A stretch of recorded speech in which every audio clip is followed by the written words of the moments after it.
Please join in the Pledge of Allegiance. I pledge allegiance to the flag of the United States of America and to the republic for which it stands, one nation, under God, indivisible, with liberty and justice for all.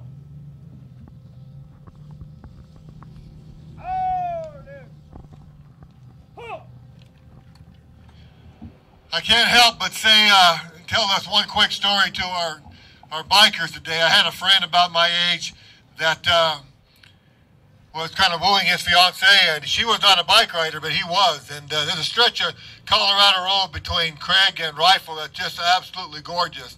Anyway, he was telling her when you get on the back, just kind of lean when you go to the left, lean to the right when you go to the right, just hang on. So she was kind of learning that and a little fearsome. On that ride, she looked over his shoulder, and she noticed that he was driving 85 miles an hour. She said, "Do you know you're driving 85 miles an hour?" And he looked back at her and said, "Do you know you are too?" I thought you might relate to that one. My comrades and my friends, if I might just quickly tell you, in 1972, in Nam Phuong Air Base in Southeast Asia, an A-6 Intruder Marine attack aircraft taxied to the end of the runway, 18 500-pound bombs on its wings and fully loaded with 20-millimeter guns. And I want you to know that I know that because I was part of the crew. I was a young corporal. I was part of that team that loaded that aircraft. My job was to drive down to the end of the flight line and pull the pins on those bombs. It was kind of an added safety precaution. And when I got through pulling them, I'd go to the port side and show the pilot, Captain Lynn Robertson on the pilot side and the bombardier navigator on the left side, the starboard side. Got to get that right. It's Navy terms. Anyway, I would stand up there and I'd show them the pins. They were all pulled, so they didn't have to worry about it. And then give them the go-ahead and salute them.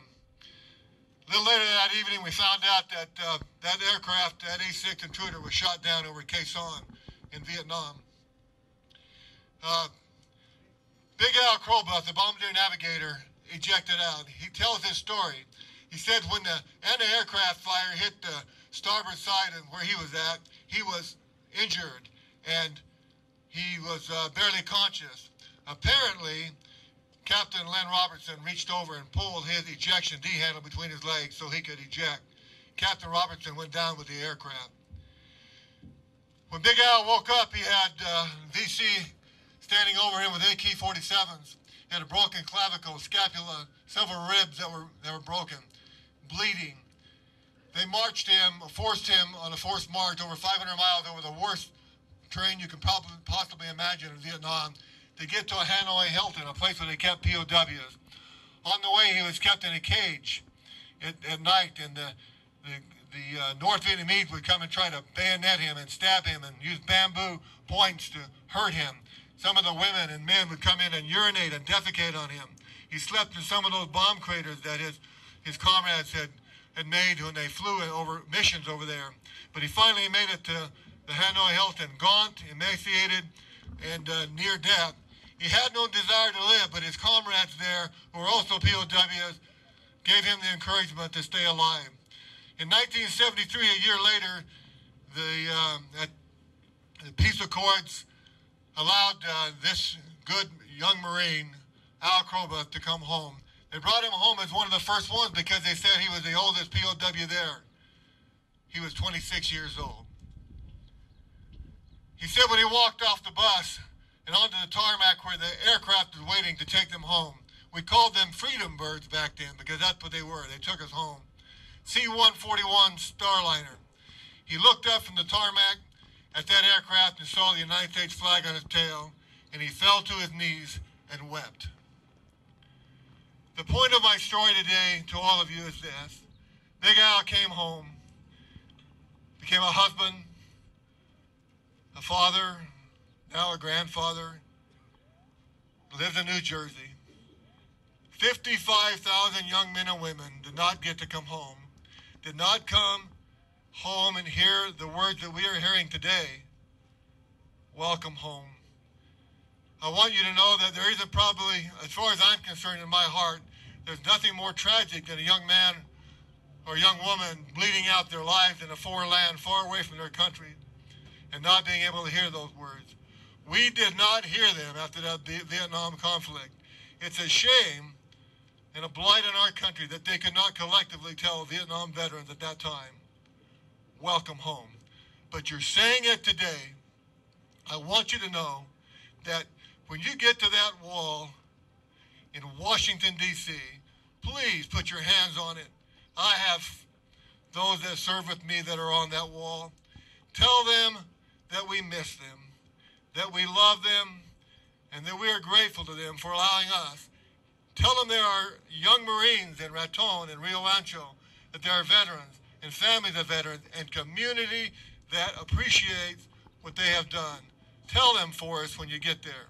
I know in my heart and soul that when they left this world, wherever they were at, that there was a God, a creator, who had a special place in his heart for them, embraced them and welcomed them home in a way that we maybe could have done better ourselves. For what you do, the independent writers of Raton, our coordinator Barb and Tim, thank you, and your folks who appreciate this. And we love you for what you do. And let me just tell you, on behalf of this community, we salute you.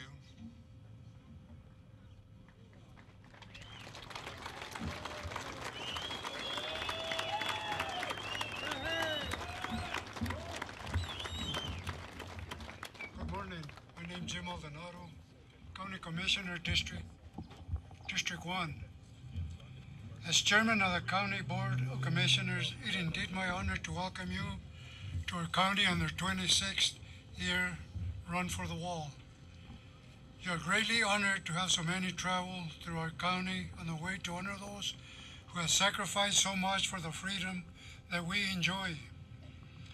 We fully support the cause of writing for those who can't and asking Congress for an accounting of our POWs and MIAs. No veteran should ever be forgotten after serving his country. As many of you probably heard, our governor has said an area on the Vietnam Memorial, a site for a national cemetery. This is a project that we as county commissioners regularly supported. I can think of no place more fitting as a final resting place. I know that many of you return there regularly, and we want to thank you for all you do there. It is appreciated more than you know. I hope that you have enjoyed your short stay in our area and will return again in the future. I thank all of you for your service and pray that each of you reach your destination safely without harm or incident. I too feel that the independent writers should be recognized and commended for all they do during the year to raise the money that they do for something like this. We as veterans enjoy anything that can be done. I also look around and see all these young Marines, and I think it's a great asset for our community.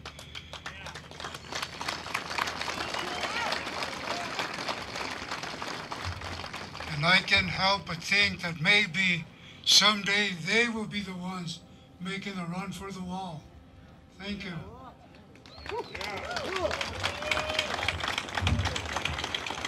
Thank you, sir. Thank you. Yes, sir. No, I just want to say thank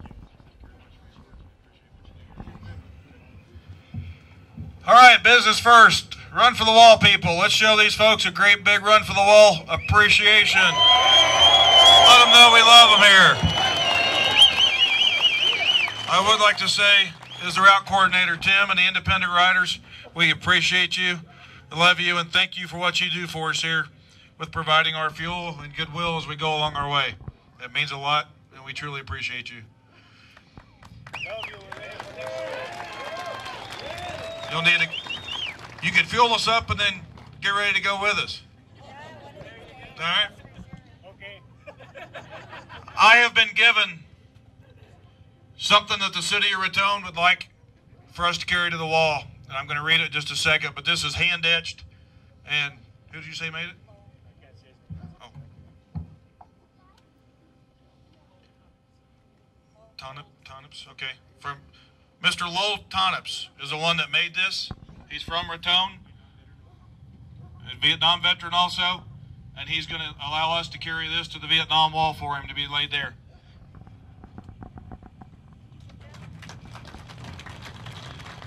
It says, to each rider in the Run for the Wall, we wish you a safe and enjoyable journey, but most of all, we thank you and appreciate your efforts in keeping alive the memories of more than 58,000 of our fallen brothers and sisters. Each of us can and do stand just a bit taller because of you and what you do. Our prayers, good wishes, and respect go with you as you continue your journey and return to your homes. May God ride with you every inch of the way and bring you back to our town again. Welcome home.